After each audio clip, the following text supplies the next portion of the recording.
Greetings and salutations, ladies and gentlemen, welcome back to the finals. In this video, I'm just going to go over some of the settings in this game that are going to help you out a little bit. So the first main one is put this thing on.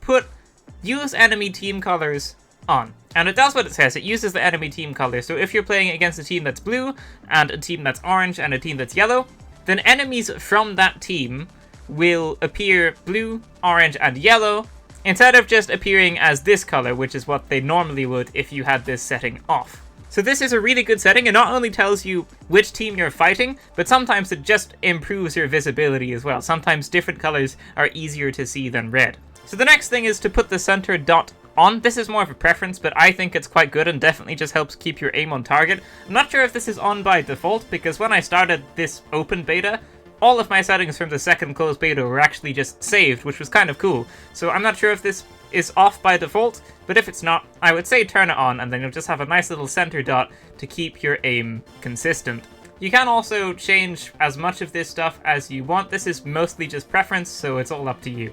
You can also enable crossplay if you want. Enabling it will probably give you faster matchmaking times and stuff like that, so that's up to you as well. For the sensitivity, I have mine on 55. I would recommend putting your sensitivity.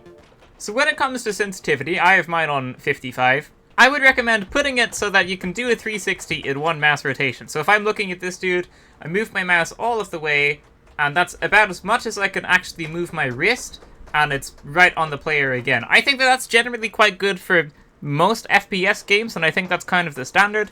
So I would recommend probably just doing that. And it means that if someone's, behind you, you can quickly turn like that, and then if you realize that there's another player behind you again, you can look behind you again all in one mass rotation.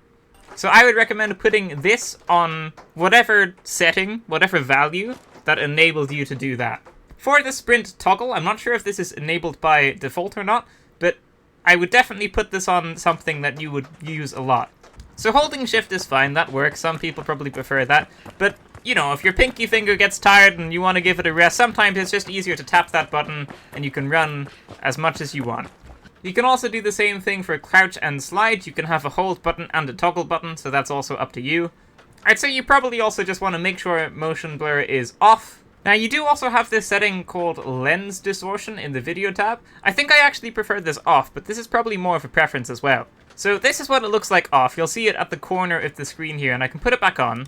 And then it looks like this. So it kind of does what it says, and it just kind of distorts what you're seeing a little bit, and it makes the game look nicer, I think. But if there's a guy over to the right, I think it's going to give you a clearer idea of where they are if you have it off.